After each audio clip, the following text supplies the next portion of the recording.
It's Mock Draft Monday, and Caleb Williams is still QB1, but not for the Chicago Bears. In Jared Bailey's mock draft, he goes to the Washington Commanders. We're going to talk about this and more coming up next. You are Locked On NFL Draft, your daily podcast covering the NFL Draft. Part of the Locked On Podcast Network, your team every day.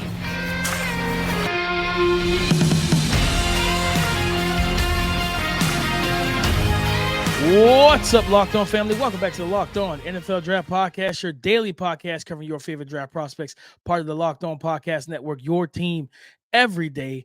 I'm your boy, Damian Parson, always on the ones and twos. You can find and follow me on X at DP_NFL. I'm a national scout and a senior draft analyst. And guys, thank you for making Locked On NFL Draft your first listen today and every day. Shout out for being our everydayers. But of course, guys, I got to kick this intro to my guy, Mr. LSU himself, Keith Sanchez. You can find and follow him on X at The Talent Code. Keep talking to him, baby. What's up, Locked On family? This is Keith Sanchez, 2019 national champ with those LSU Bengal Tigers, man. And what, man, the other side to this dynamic duo that we like to call the Locked On NFL Draft Podcast, where we talk everything college football, we talk everything NFL football, but we like to say it all starts with the NFL Draft. And DP, our Mondays, man, and not just any regular Monday, right? We have mock draft Mondays over here, man, and we're going over Yahoo Sports Jared Bailey's mock draft, man. Well, there was a explosive trade right from the top, but I have to say that I like it. But man, we are about to get in that and more. But before we get into that, DP, and get into this great mock draft, why don't you hit him with our title sponsor? Today's episode is brought to you by FanDuel. Make every moment more. Right now, new customers get $200 in bonus bets if your first bet of $5 or more wins. Visit FanDuel.com/locked-on to get started. All right, family. So, like we said, right at the top, you know what we do, 1 through 10, and the trade. The Washington Commanders moved up from number 2 to number 1, trading with the Chicago Bears for quarterback out of USC, Caleb Williams. The Chicago Bears moved down the spot, right? And they selected still a quarterback, but not Caleb Williams, Drake May out of North Carolina. At number 3, the New England Patriots goes quarterback Jaden Daniels from LSU. Number 4, the Arizona Cardinals select wide receiver Marvin Harrison Jr. out of Ohio State. At number 5, the Los Angeles Chargers select wide receiver Malik Neighbors out of LSU. At number 6, the New York Giants select Rome Odunze, wide receiver from Washington. Number 7, the Tennessee Titans select offensive tackle Joe Alt from Notre Dame. At number 8, the Atlanta Falcons select edge rusher Dallas Turner out of Alabama. At number 9, the Chicago Bears double down and go tight end Brock Bowers out of Georgia. And at number 10, the New York Jets select Olu Fashanu, offensive tackle from Penn State. Keith, I'm assuming you want to move up to the very top of this thing to kick it off, You right? know I do, DP. You know, I want to start at the very top of this thing with the Washington Commanders trading up to the number 1 spot. I've talked about it a little bit, DP. I love this move for the Washington Commanders. I think it's the right move. You're talking about a new ownership, you're talking about a new general manager, you're talking about a new head coach, right? Why not go get Caleb Williams? Why not just go all in, push all the chips in the middle of the table and see what happens? And I think this is and not saying it is, right? But it feels like the LeBron James situation, right? Where when he went to Cleveland, he's from the Ohio area, right out there outside of Cleveland. Same thing with Caleb Williams. He's from that area. I just think that it makes too much sense. So every time I see this situation, DP, I'm going to be all in. I am definitely for it. But pick number 2. How do you feel about that, DP? The Chicago Bears moving down and getting Drake May. Is it a situation where you think that the Chicago Bears could feel like either or can you see Drake May grading out higher than Caleb and on any spectrum? Like, how do you feel about the Chicago Bears moving down and still taking a quarterback? No, I know that there's some teams from people, some of the friends I have in the league that, say, yeah, no, we do have Drake May, graded higher than Caleb, right? Like both these guys, high potential guys, arm talent, mobility, accuracy, all those different things. But Drake May has always been a guy who played better within structure than Caleb, where Caleb has relied more on the improvisational ability that he has, which is outstanding. And I definitely feel like, could it be a situation like this? Potentially. But it could also be we got a king's ransom, right? For moving down 1 spot. We got 2 first rounders. We swapped the first. We got a second, maybe a 3rd and 4th next year, something crazy like that. Maybe get a player out of the deal. Who knows? But I feel like they absolutely for this trade to go down and to pass up on Caleb Williams, and you have the number 1 pick, right? You're the Chicago Bears. You have fumbled on every quarterback you've had, right? Like it's not a secret. This is worldwide news. We all know it. It's public information. We can Google how much you've fumbled the quarterback position. So to make this move, for one, it takes cojones, Keith. It takes a set. It takes a pair to say we're going to say back to back years. You got the number 1 overall pick, and now you trade back again. Still getting the quarterback, but not getting the consensus number 1. It's that's what caught me off guard. But I think either one, you get a good quarterback. I know some Bears fans, Keith, are going to be like, man, have we not been down this road with a North Carolina quarterback before? Yes, you have. Was that guy worthy of going where he was? He never should have. Mr. Trubisky, no disrespect to him, he never should have been drafted where he was, right? That was a media hype, and the NFL bought into it. He was never that type of prospect. But Keith, again, it is what it is. Like I said, I think good fit either way. This was one that caught me, and I'm like, all right, because the Chargers are such a different situation. Like we don't know. Like we've seen Brock Bowers here. We've seen a receiver, Roma Dunze here. Mm-hmm. We've seen your boy Malik Neighbors, Keith, and I like the fit because again, you kind of it's insurance to me. It's insurance for okay, Quentin. If you don't take that step next year, we at least got a guy that we know, like watching him on tape. Like if you're talking about like Quentin Johnson's deficiencies or issues on tape compared to Malik Neighbors, Roma Dunze, and all these other guys, like he wouldn't be a top 5 receiver in this class. You know what I mean? I think we can confidently say that, Keith. And we were high on QJ, but this class is so great, especially at the top. So I don't mind this. I think it's insurance policy, but also if they both hit, now you got 2 young guys and you can get rid of a Mike Williams and save cap space and different things like that. And adding him to Jim Harbaugh gets a potential number 1 caliber wide receiver. Yeah, so the only thing I have with this, right, and I think the last mock draft we went over, they had a wide receiver going to the Los Angeles Chargers, and I liked it. I think it was Rome. Yeah, it was Rome to the Los Angeles Chargers, and I liked it. Now, what changes this time around, DP, and what changes is now knowing who the head coach is, right, with Harbaugh. And we know that Harbaugh, if he can run the football, he's going to run the football. So I wonder if this selection is going to change from an ideology standpoint, just because Harbaugh has always ran the football, right? Like even his days with Andrew Luck at Stanford, right? He always had heavy personnel packages, right? 2-3 tight ends, a running back, 2 banana. Yeah, spider wide, 2 banana, a running back, a fullback. You know, he always did those type of things, even with the 49ers, right? In his last stint in the NFL, it was a run heavy team. Like they like to run the football, get on the center. So I wonder if they're just going to value taking a wide receiver this high because Harbaugh is still going to have plans on running the football anyway, right? So that's the only thing. But I do like the selection. I like the pick. I think it's needed, but I just wonder if Harbaugh is going to value it that high. But DP, the last pick that we went over, man, Olu Fashanu to the New York Jets. Once again, I like this selection. I think it's a needed selection. I think they have to address it. I feel good about Olu. Obviously, the Jets tried to address the offensive tackle position in the past, right? And it just simply didn't work out. But I think Olu is a guy that can get the job done. So for the New York Jets, I think this is a really good selection. No, I think so too. So the only thing that throws like, because I wonder what's going to happen with Mekhi Becton. Like, is he going to stay at right tackle? Like, they've moved him around so much. Yeah, so it's where are y'all going to go with this? Right. And you at the point, DP, that you can't even worry about it, right? Like Olu becomes your priority, and then you let Mekhi just get in where he fits in, right? But you can no longer let him dictate the offensive line, right? Like, it's like, okay, now you're just going to be a piece to this puzzle instead of us trying to make, the puzzle fit around you. So that I agree with you, because I did think about that. Yeah. But on the other spectrum of is this, man, look, it's been 3, 4, 5 years, right? We can just go ahead and figure this thing out, and we'll draft Olu, and then you play where you're going to play, or potentially trade you somewhere else, and we'll get that thing figured out.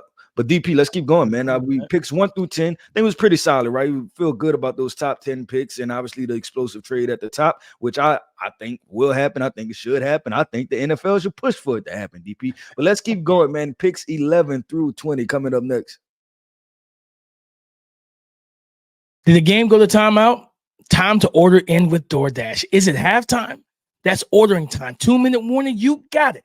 That's your cue to order in with DoorDash. Guys, whether you're ordering your pizza, your wings, soda, burgers, or even just the buns on DoorDash, you can get it all delivered without missing the game. You're talking about not having to get off the couch and crank up your vehicle and drive to the nearest location, the nearest restaurant, the nearest grocery store. If you're missing your items for your football favorites, you can absolutely just order in on DoorDash. If you want some dessert, I live in the Greenville County area of South Carolina. I can tell you right now, I will happily put in the order on DoorDash and have the Cheesecake Factory delivered to my front door for me and my family. So, guys, it's very simple.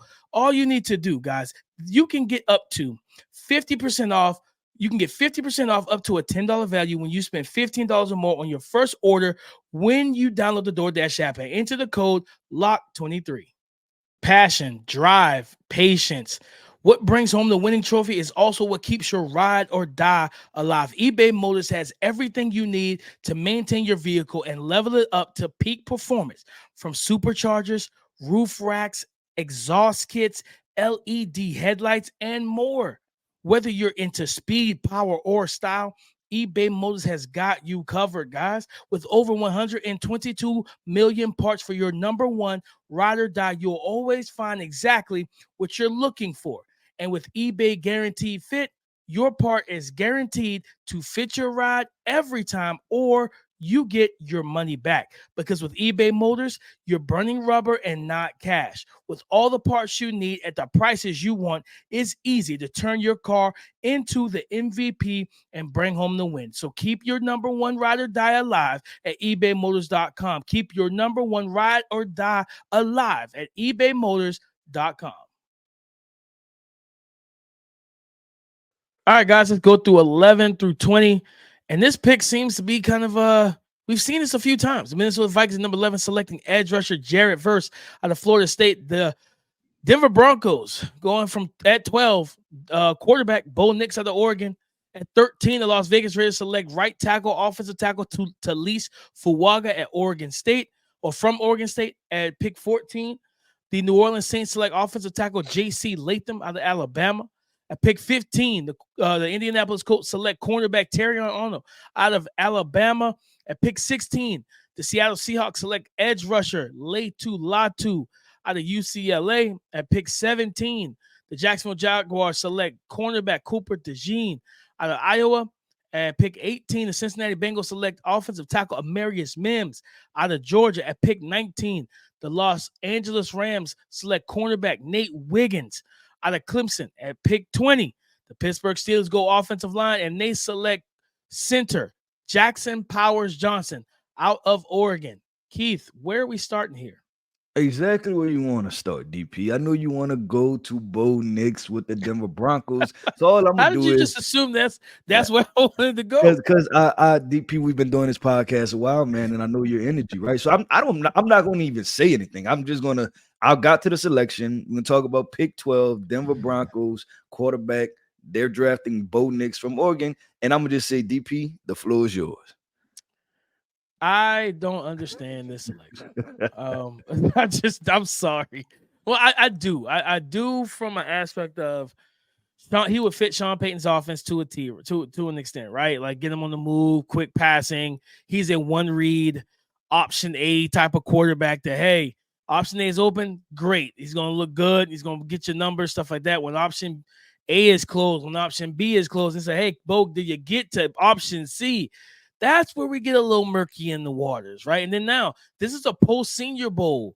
This is a post-Senior Bowl mock draft. And one of the, I would say one of the least impressive quarterbacks down in Mobile for me was Bo Nix, right? The deep ball accuracy was not there. All practice. He was erratic with his footwork still.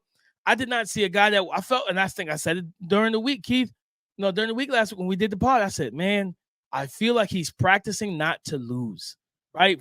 Instead of practicing to win and to prove himself as the best quarterback, not just from the Pac-12, but in Mobile, Alabama, that last week, I didn't feel that. I didn't sense command. I didn't sense him, just stepping out and saying, listen, I'm that guy. I'm that dude. Now, he had a decent game. He had a touchdown pass and stuff like that in the low red zone, like inside the 5. moving him on the spot. But I feel like he's a better movement quarterback than a guy sitting in the pocket getting through his reads and progressions. And he struggles with pressure. Yeah, no, at 12, that's rough for me. I'm sorry. The intrigue is just not enough. So no, Keith, I don't like this pick. I think it's a reach. I'm sorry.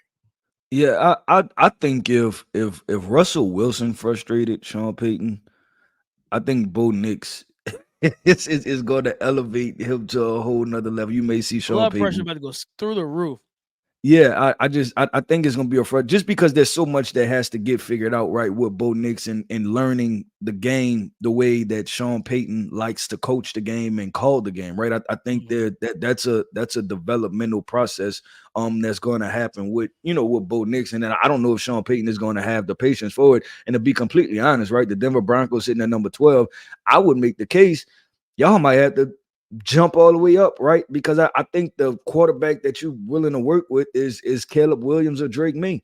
And after that, I think the guy that you could potentially work with when I think of like a Sean Payton fit is Spencer Rattler, right? And nobody wanted to hear that conversation until he went to the Senior Bowl. Like we told everybody, look out, this guy can potentially have a really good Senior Bowl performance. So I think you potentially grab him in the second round just because of stylistically, those guys are all high IQ players, right, and understand the game. And I think that's what Sean Payton wants out of quarterback. We could keep scrolling down just a couple picks, DP. I like the Las Vegas Raiders, but where did I want to go to the Pittsburgh Steelers. The Pittsburgh Steelers taking Jackson Powers Johnson. I like that selection. They need a center, right? They need somebody in the middle to make some things happen. Highly talented player, right? Like great guy. You know, we seen him down at the Senior Bowl. Good energy, competed, handled pressure really well. And we know that pass rush drills is meant for the defender to win. And guess what? And he handled a lot of them really well. So I think this is a safe pick. It's not a sexy pick, but it's a pick that's going to pay off. You know, we look at this offensive line 5 years from now, and it's like, man, they have a potential, Pro Bowl / All Pro type of potential player. No, I really like this pick. He was impressive last week down in Mobile, right? Like, the movement skills, the power, the strength, the anchor. He played they had him actually take some snaps at guard, and he didn't look like a fish out of water at all. I would say, Keith, I'm not going to lie to you, he might be a better guard when you remove the responsibility of having the snap, right? And just say, hey, fire off the ball, big fella. Like, he just looked so comfortable doing it. I think he could be a high octane, a high level starter at either position. But man, I think you just get him and you just figure out, all right, do we have a center that could just be good enough? Like, just be adequate. If so, I'm kicking Jackson Powers down at guard, and I'm allowing him to just move people off the ball, bring that nasty mentality to the Steel City, right? Let them get back to playing Steelers football. And trust me, we saw Mike Tomlin out there during the week, right? And we saw him, he eyed the quarterbacks, but he definitely went to the trenches and watched the offensive linemen very closely again. And Keith, remember, he did that last year. And where did he go in round 1? He went Broderick Jones. So, what I'm saying, there's proof in the process, and there's proof in the pudding for the Pittsburgh Steelers and them. And I think for me, Keith, I want to go right here, 19. Nate Wiggins, cornerback out of Clemson. I like this pick a lot. This defense that's what they're lacking. Like that bigger, longer, athletic outside corner that can play man, that can play zone and do the different things that he can do. So I really like, adding Nate Wiggins. And then I think we've talked about their defensive line, right? You still got Aaron Donald. Kobe Turner did what he did. This impressive, for a later round pick. Byron Young kind of breaking the narrative that, hey, if they're 24 years old, they're not going to offer you much. If they're an older prospect, no, he came out there and he balled out as a rookie. I really like what their defense is doing and how they're kind of meshing these young players in. And Nate Wiggins has the ball skills. For a taller, like longer leg guy, he moves very differently, especially triggering downhill. If you haven't seen the interception against North Carolina against Tez Walker and Drake May, where he's playing off and he triggers and drives, like his closing burst is really good for kind of, I think I talked to my guy at Clemson. I think he's a legit 6'2", from what I was told, 6'1", 6'2", for a taller, longer corner. I like that closing burst and what he brings to the table. Yeah. So I seen this one and I kind of went, And you know Here why? we And go. it might be because of how I feel about I just think it's a little bit too rich, right? Like just a little bit too high on what he, what he can offer. You know what I'm saying? Like just I don't know. And, we talked about the zone versus the man type Mhm, situation. And so I like him. I just maybe I'd have went Kool-Aid here, right? Maybe I'd have went Kool-Aid at the situation. But real quick before we transition, I think the mhm. pick above this DP is the Seattle Seahawks getting no, it's Right a here. couple picks. The Seattle Seahawks getting laid to Latu. I think that's big time for Seattle trying to revamp it. Then, like you see, you throw that mix in of Derek Hall, Boye Mafe, and then now late to Latu is just like you're just top-notch speed rusher, just let them go, right? And I think that's a Mhm. really good selection for the Seattle Seahawks. No, this is great, because you have him. They said Bart Boye Mafe, Derek Hall from last year as well. Now you have your embarrassment of riches, man. And the main thing is just like figuring out that combination of who's going where, who's playing on this down, and in this set. And now you could literally have like almost a NASCAR package. I think Derek Hall can play some stand-up interior rusher because of his Kick them power. inside.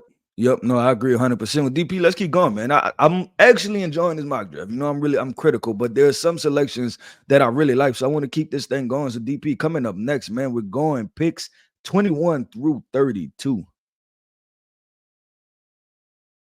Happy Super Bowl to all who celebrate from FanDuel, America's #1 sports book. If you're like me, Super Bowl Sunday is all about scoring the best seat on the couch, grabbing your favorite football snacks, and placing super bets. One of my favorite things about Super Bowl Sunday is just the absolute. I mean, for one, the food. My wife is an absolute cook, but I love the food. But the commercials as well as the game. But the commercials are typically exciting, enticing, and really funny, right? So FanDuel has so many ways for you in the season with the W or 2 or 3. Not only can you bet on who will win Super Bowl 58, but FanDuel also has bets for which players will score a touchdown, how many points will be scored, and so much more. New customers join today, and you'll get $200 in bonus bets if your first bet of $5 or more wins. Just visit FanDuel.com/locked on to get signed up. That's FanDuel.com/locked on to sign up. Make every moment more with FanDuel, an official sportsbook partner of the NFL. All right, let's close this thing out. And guys, we always tell you, thank you for making Locked On NFL Draft your first listen today and every day. Shout out for being our everydayers.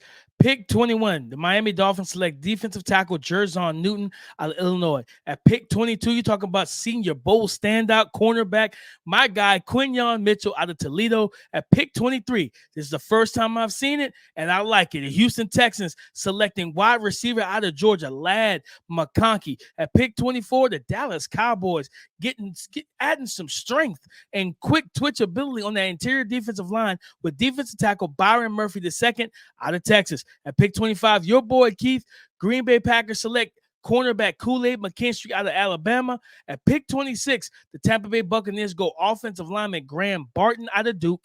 At pick 27, the Arizona Cardinals select edge rusher Braylon Trice out of Washington. At pick 28, the Buffalo Bills add wide receiver Troy Franklin out of Oregon. At pick 29, the Detroit Lions select defensive tackle Tavondre Sweat out of Texas. At pick 30, the Baltimore Ravens select edge rusher Chris Braswell out of Alabama. At pick 31, the San Francisco 49ers select cornerback Ennis Rakestraw out of Missouri. And at pick 32, the Kansas City Chiefs select Keon Coleman, wide receiver out of Florida State. Keith, are we staying right here at 32?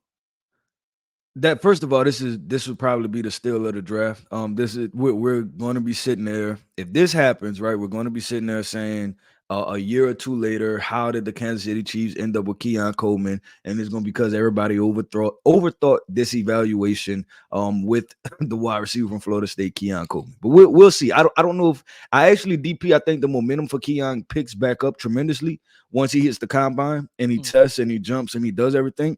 But if this happens, yeah, you just look at the NFL and I look at the other 31 teams and I say, you know what, this is y'all fault, right? And I just go ahead and blame them. And when the Kansas City Chiefs win another Super Bowl in the next 2-3 years, right? It's y'all fault, man. You don't let a talent like this fall to Patrick Mahomes, and I'm drafting him just to keep him away, right? Even if I don't have a wide receiver, I'm like, you know what, I'm not doing.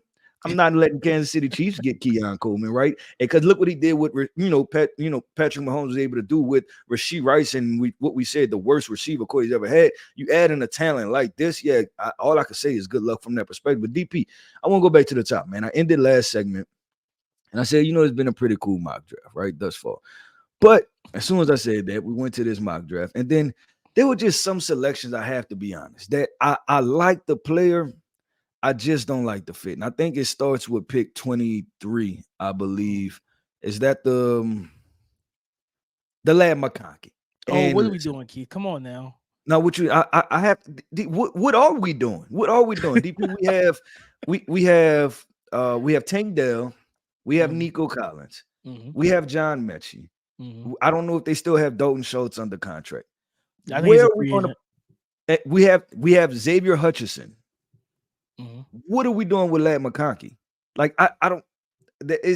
I'm wrong on this. Like, you have enough wide receivers. I just think that you can address another position. I think you have a good receiver core.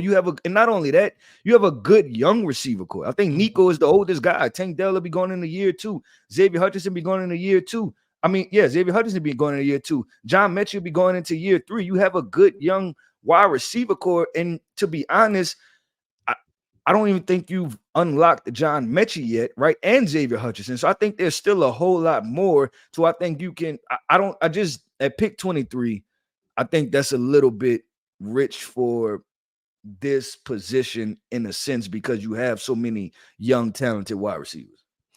So I hear you, and you make a lot of good points too. I think the John Mechie thing is where people are a little worried, right? Like, he missed the first year due to I can't remember if it was leukemia. I think it was like cancer or something like that. Yeah. I'm pretty sure it was leukemia. And so he bounced back. Thank God he worked his butt off and got back, and he's healthy. I think people are worried, like, are we ever going to see that Bama version of him, right? Whereas that explosive catch after run guy, he was a really good route runner, tough, stuff like that. But it's like, if you have those concerns, right, and you swap out Ladd into that role, CJ's cooking with Ladd.